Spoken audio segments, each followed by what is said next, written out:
வணக்கம். இன்றைய பார்வை உங்களை வரவேற்றுக் கொள்கிறது. இலங்கை தீவின் பௌதீக சூழலில் சற்று அசாதாரணமான குளிர் நிலைமை நீடித்துக் கொண்டாலும் அங்கிருந்து வரும் அரசியல் செய்திகளும் சமூகம் சார்ந்த செய்திகளும் தொடர்ந்தும் சூடாகத்தான் உள்ளன. அந்த வகையில் இலங்கையின் தென்பகுதி கடற்கரைகளிலிருந்து புறப்படும் கடற்தொழில் படகுகள் உண்மையில் கடற்தொழிலுக்குத்தான் செல்கின்றனவா அல்லது போதைப் பொருள் பொதிகளை கடத்தும் தொழிலுக்காக செல்கின்றனவா என்ற ஐயத்தை உருவாக்கும் வகையில் தொடர்ந்தும் கடற்தொழில் படகுகள் போதைப் பொருட்களுடன் பிடிபடும் சம்பவங்கள் அதிகரித்து வருகின்றன. அந்த வகையில் நேற்றும் 2 ட்ரோலர்கள் எனப்படும் பல நாள் ஆழ்கடல் மீன்பிடி படகுகள் 2 போதைப் பொருள் பொதிகளுடன் பிடிபட்டுக் கொண்டன. இந்த கலங்கள் இரண்டிலும் 270 கிலோ அளவில் ஐஸ் எனப்படும் கிறிஸ்டல் மெத்தம்பேட்டமின் வில்லைகளும் ஹெரோயினும் இருந்ததாக ஸ்ரீலங்கா காவல்துறை அறிவித்துள்ளது.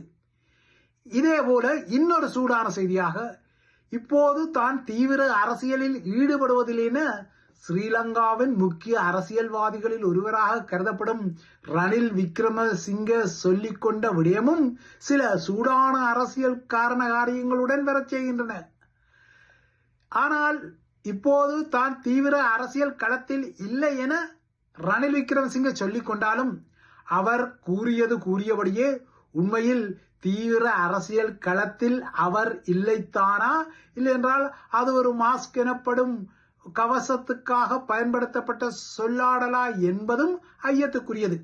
ரணில் விக்ரமசிங்கவை பொறுத்தவரை அவர் கூறுவது போல அவர் இப்போது தீவிர அரசியல் களத்தில் இல்லை என்பதை ஒரு பருமட்டான முடிவாக எடுத்துக்கொண்டாலும் தீவிர அரசியல் களத்தில் இல்லாத அவரால் தனது மாமரானான ஜே.ஆர். ஜெயவர்தனா பாணியிலான கிளநரிரக அரசியல் தந்திரோபாயங்களை இலங்கை தீவின் அரசியல் பரப்பில் ஒரு தாக்கமாக செலுத்தும் வல்லமை கொண்ட ஒரு முகம் அவரிடம் இருக்கின்றது என்பதையும் மறப்பதற்கில்லை. ஏனென்றால் இப்போது தீவிர அரசியலில் தான் இல்லை என்பதை நேற்று அவர் கண்டியில் வைத்து ஊடகங்களுக்கு குறிப்பிட்டார். ஆனால் அதே ரணில் விக்ரமசிங்க இலங்கையில் பௌத்தத்தை காக்கும் நகர்வுகளை செய்வதற்காக ஒவ்வொரு தென்னிலங்கை கட்சிக்கும் பொறுப்பு இருக்கின்றது என்ற சொல்லாடலை இந்த வாரம் தெரிவித்ததன் ஊடாக அவரிடம் வேறு ஒரு திட்டம் இருப்பதாக தெரிகின்றது. ஏனென்றால் இந்த கருத்தாடலை அவர் அனுரகுமார திசாநாயக்காவின் யாழ்ப்பாண பயணத்தின் பின்னர் குறிப்பிட்டிருக்கின்றார். அதாவது அனுர தரப்புக்கு எதிராக இந்த விடயத்தில் ஏனைய கட்சிகளை பௌத்தத்தின் பெயரால் ஒன்றுபடுத்த ரணிலின் நரிமூளை வேலை செய்கின்றதோ என்ற ஐயங்கள் ஏற்பட்டுள்ளன. இந்த ஐயங்களை உறுதிப்படுத்தும் வகையில் நேற்று அவர் கண்டியில் தென்பட்டார். நேற்று கண்டிக்கு ஓடோடி சென்ற ரணில் விக்ரமசிங்க அங்கு வைத்து மல்வத்த மற்றும் அஸ்கிரிய பீட மகாநாயக்கர்களை சந்தித்து அவர்களுக்கு ஒரு கும்பிடு போட்டு நாட்டின் தற்போதைய அரசியல் நிலைமை குறித்து அவர்களுடன் கலந்து உரையாடி இருக்கின்றார். அனுரகுமார திசாநாயக்காவின் பொங்கல் நாள் யாழ்ப்பாண பயணத்தின் போது வழங்கிய உரை குறித்து ஏற்கனவே ரணில் ஒரு காட்டமான விசனமான கருத்தை தெரிவித்திருந்தார். குறிப்பாக ரணில் தன்னை ஒரு பௌத்த காவலனாக காட்டிக்கொண்டு இந்த விடயத்தில் குரல் கொடுத்தார். அனுர அரசாங்கம் பௌத்தத்தை பாதுகாக்க கடமைப்பட்டுள்ளதாக இந்த வாரம் குறிப்பிட்ட ரணில் அதனூடாக தனது பௌத்த துருப்புச்சீட்டை கொழும்பில் வைத்து அடித்தார். அவ்வாறாக ஒரு ட்ரம்ப் கார்டை அடித்த ரணில் விகாரைகளுக்கு சொந்தமான சொத்துக்களில் யாரும் கை வைத்தால் என்ன நடக்கும் என்பதை தன்னால் சொல்லிக்கொள்ள முடியாது எனவும் நுட்பமாக ஒரு எச்சரிக்கை விடுத்தார். தையிட்டி காணி விடயத்தில் சர்ச்சைகள் நிலவும் பின்னணியிலும் திருமலையில் அடாவடியாக ஒரு புத்தர் சிலை வைக்கப்பட்ட விடயத்தில் இப்போது ஸ்ரீலங்காவின் சட்டத்துறைக்கும் பிக்குகளுக்கும் இடையில் ஒரு இழுபறி நிலவும் பின்னணியிலும் ரணிலின் இந்த பௌத்த காவலன் கருத்து வந்திருப்பதையும் அவதானித்துக் கொள்ள வேண்டும். இவ்வாறான கருத்துக்களின் பின்னர் தான் அவர் நேற்று நேரடியாக கண்டிக்கு ஓடிச் சென்று இந்த அரசாங்கம் பௌத்தத்துக்கு எதிரான ஒரு அரசாங்கம் என்ற வகையில் மகாநாயக்க பீடங்களிடம் அவர் கோள்மூட்டல் ஒன்றை நாசூக்காக முன்வைத்திருக்க கூடும் என்ற ஐயங்களும் இருக்கத்தான் செய்கின்றன. பௌத்தத்தை காக்கும் நகர்வுகளுக்காக தென்னிலங்கை அரசியல் கட்சிகளை இணைக்க ரணில் தனது நுட்ப மூளையை பயன்படுத்த முனைவதாக தெரிகின்றது. ஆனால் ரணில் விக்ரமசிங்க அவ்வாறாக தனது நுட்ப மூளையை பயன்படுத்திக் கொண்டாலும் அவரால் எதிரணியினரை ஒன்றுபட வைக்க முடியுமா என்பதொரு கேள்வி. ஏனென்றால் ஸ்ரீலங்கா பிரதமர் ஹரணி அமரசூரியவிற்கு எதிரான நம்பிக்கையில்லா பிரேரணை விடயத்திலேயே எதிரணியினர் இப்போது திணறி வருகின்றார்கள். குறிப்பாக தாம் சூளுரைத்தபடி அல்லது சொல்லிக் கொண்டபடி ஹரணி அமரசூரியவுக்கு எதிராக ஒரு நம்பிக்கையில்லா பிரேரணையை முன்வைப்பதில் எதிரணி இப்போது தள்ளாடுவதாக தெரிகின்றது. எதிரணியை பொறுத்தவரை தாம் என்னதான் தலையால் தண்ணி குடிக்க தலைப்பட்டாலும் 2/3 அப்பாற்பட்ட பெரும்பான்மை பலத்தை நாடாளுமன்றத்தில் கொண்டுள்ள அனுர அரசாங்கத்திற்கு எதிராக அதே நாடாளுமன்றத்தில் ஒரு நம்பிக்கையில்லா பிரேரணையை முன்வைப்பது என்பது மலையை கெல்லி எலியை பிடிக்கும் வேலை என்பது சஜித் அணிக்கு தெரியும்.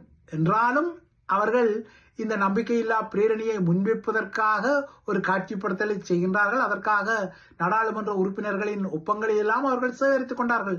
ஆனால் இவ்வாறான ஒப்ப சேகரிப்பு எல்லாம் இடம்பெற்றாலும் இதுவரை ஹரணிக்கு எதிரான அந்த நம்பிக்கையில்லா பிரேரணை நாடாளுமன்றத்துக்கு சமர்ப்பிக்கப்படவில்லை. இப்போது ஆளும் தரப்பை ஆர்வமாக இந்த பிரேரணையை எப்போது எதிரணி சமர்ப்பிக்கும் என்பதை எள்ளலாகவும் வஞ்சப்புகழ்ச்சியாகவும் ஒரு விடயமாக நகர்த்த தலைப்படுகின்றது. அதாவது விரைவில் இந்த நம்பிக்கையில்லா பிரேரணையை நாடாளுமன்றத்தில் முன்வைத்துக் கொள்ளுங்கள், வாக்கெடுப்பை நடத்தி கொள்ளுங்கள் என வஞ்ச புகழ்ச்சியாக சஜித் அணியை அனுர தரப்பு உற்சாகப்படுத்திக் கொண்டாலும் உசுப்பேற்றி கொண்டாலும் வி ஆர் வெயிட்டிங் என்ற பாணியில் ஒரு எள்ளல் பதிலை சொல்லிக் கொண்டாலும் எதிரணியால் இதுவரை இந்த நம்பிக்கையில்லா பிரேரணையை சமர்ப்பிக்க முடியவில்லை.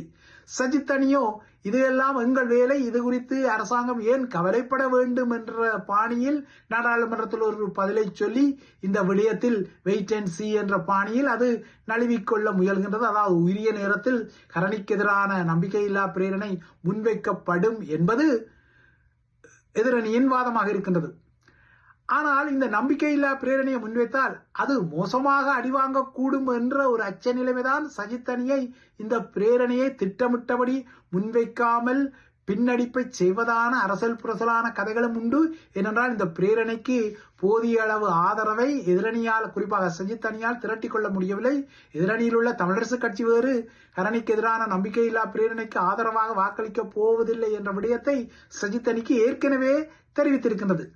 இவ்வாறான ஒரு நிலைமையில் இந்த நாடி வெடிப்பு கண்ட அனுர தரப்பு, குறிப்பாக பிரதமர் ஹரணி அமரசூரிய நேற்று அதிகாலை சுவிஸ் டாவோஸின் பொருளாதார மாநாட்டிலிருந்து திரும்பிய கையுடன் ஓய்வெடுக்காமல் நேற்று காலையே நாடாளுமன்றத்துக்கு சென்றிருந்தார். அவ்வாறாக சென்றவர் எதிரணியை பார்த்து இங்கே நம்பிக்கையில்லா பிரேரணை என்ற ஒரு எள்ளல் வளையத்தை அறிந்தார்.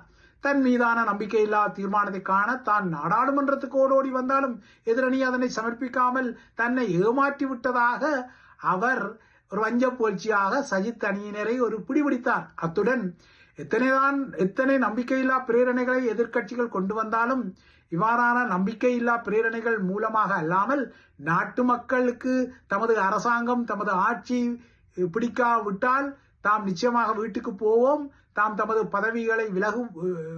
பதவிகளை துறப்போம், இந்த விடயத்தில் எதிரணி ஒன்றும் குத்தி முறிய தேவையில்லை என்ற வகையிலும் ஹரணி அமரசூரியாவின் இந்த எள்ளல் கருத்து நேற்று நாடாளுமன்றத்துக்கு வந்தது. அதாவது தமது அரசாங்கத்தை உருவாக்க வாக்களித்த வாக்காளர்களே மீண்டும் வாக்களித்து தமது அரசாங்கம் தேவையில்லை, தமது ஆட்சி தேவையில்லை என முடிவு செய்தால் வாக்களித்த மக்களுக்கு பொறுப்பு கூறும் வகையில் பதவி விலகிக் கொள்வோம்.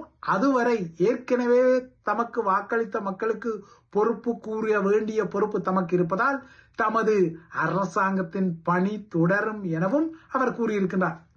ஆனால் ஹரணி கூறுவது போல அனுர அரசாங்கம் தமது சிஸ்டம் சேஞ்ச் என்ற முறைமையை சொல்லிக் கொண்டாலும் அதற்காக முறையாக நகர்வதாக தெரியவில்லை.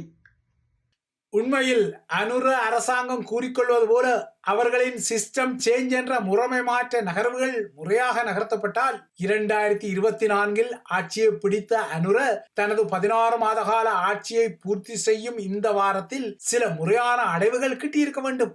அவ்வாறு கிட்டியிருந்தால் 16 வருடங்களுக்கு முன்னர் இதே ஜனவரி 24 காணாமலாக்கப்பட்ட சிங்கள ஊடகர் பிரகத் இக்னேலகொடவுக்கு, இல்லையென்றால் 20 வருடங்களுக்கு முன்னர் இதே நாளில் திருமலையில் சுட்டு படுகொலை செய்யப்பட்ட ஊடகர் சுகீர்தராஜனின் கொலைக்கு பின்னால் உள்ளவர்கள் அம்பலப்படுத்தப்பட்டிருக்க கூடும்.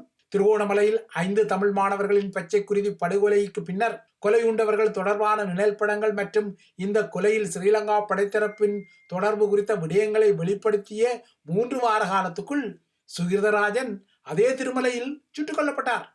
சுகிர்தராஜன் சுட்டுக் கொல்லப்படுவதற்கு முதல் நாளான ஜனவரி 23 டக்ளஸ் தேவானந்தாவின் இபிடிபியினர் திருமலையில் மேற்கொண்ட நடவடிக்கைகள் அடங்கிய தகவல்களை தான் பணியாற்றிய யாழ்ப்பாண ஊடகத்துக்கு அவர் அனுப்பிய நிலையில் மறுநாள் திருமலையில் ஆளுநர் செயலகத்துக்கு அருகாமல் வைத்து காலை 6 மணியளவில் அவர் சுட்டுக் கொல்லப்பட்டார். அவரை கொன்ற கொலையாளிகள் உந்துருளிகளில் தப்பிச் சென்றனர். இந்த கொலையை செய்தது எந்த தரப்பு என்பது நாட்டு மக்களுக்கு தெரிந்தும் இன்று வரை கொலையாளிகளை அரசாங்கங்களால் பகிரங்கப்படுத்த முடியவில்லை. இதேபோல 16 வருடங்களுக்கு முன்னர் இன்றைய நாளில் காணாமல் ஆக்கப்பட்ட சிங்கள ஊடகரான பிரகீத் எக்னெல்லகொடவுக்கு கூட நீதி வழங்கப்படவில்லை. அதுவும் 2024 அனுர மூலம் ஆட்சி மாற்றம் ஏற்பட்ட உடனே ஆக குறைந்தது பிரகீத் போன்ற சிங்கள ஊடகர்களின் காணாமலாக்கப்பட்ட விடயங்களுக்காவது நீதி கிட்டும் என்ற நினைப்பு இருந்த நிலையில் அந்த நினைப்பு இப்போதைக்கு பிழைத்துள்ளது. எக்னெல்லகொடவை காணாமலாக்கிய சம்பவத்தில் அப்போது ஸ்ரீலங்காவின் கிரித்தலை ராணுவ முகாமின் கட்டளை அதிகாரியாக இருந்து பின்னர் ஓய்வு பெற்ற பிரிகேடியர் ஷம்மி குணரட்ன உட்பட 9 ராணுவ அதிகாரிகள் மீது குற்றஞ்சாட்டப்பட்ட போதிலும் இந்த வழக்கு இன்னமும் ஆமை வேகத்தில் தான் செல்கின்றது.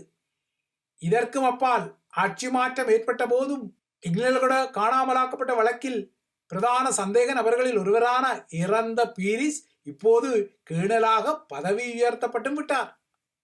மொத்தம் என்னதான் சிஸ்டம் சேஞ்ச் என்ற கொட்டொலியுடன் அனுரகுமார திசாநாயக்கவின் ஆட்சி வந்தாலும் கடந்த வருடத்துக்கான உலக ஊடக சுதந்திர குறியீட்டுக்கான 180 நாடுகளின் பட்டியலில் இலங்கை 150வது இடத்தில் தான் உள்ளது. ஆகையால் அனுர ஆட்சி குறித்து பல விடயங்களை அடுக்கி இன்ஃப்ளூயன்ஸ் செய்யக்கூடிய தமிழ் சமூக வலைத்தள இன்ஃப்ளூயன்சர்கள் இன்றைய நாள் இலங்கையில் கிழக்கு தெற்காக தமிழ் ஊடக பரப்பிலும் தென்னிலங்கை ஊடக பரப்பிலும் 2 ஊடகர்களின் வாழ்வு முடிக்கப்பட்ட நாள் என்பதையும் தமது இன்ஃப்ளூயன்ஸ் நகர்வுகளிலும் மறைத்துக் கொள்ளவே முடியாது.